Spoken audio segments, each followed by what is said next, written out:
Kamusta mga idol? Narito na ang laban ng ating kababayan na si Miel Fajardo sa bansang Argentina. Kalaban niya dito si Tobias Reyes. Yan. Ito na first round mga idol. Ayun, bumagsak agad si Reyes mga idol.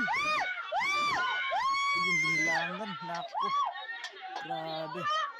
Isang suntok lang, bagsak agad. Ang Argentinian boxer.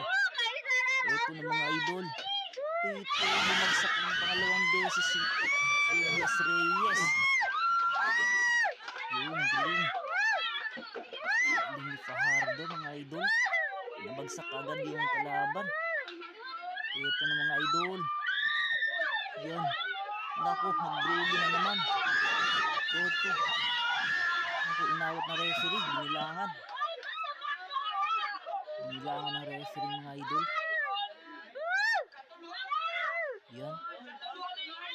Ayun, nag-drugi. Dapat tinigil na yan. Ako, may time out pa. Pinulot pa yung ano. Ayan. Yun na. Pag dumayo ka. Oh my God! Tumigil ka agad. Yan na. Patuloy mga idol. Ayun, tinamaan na naman.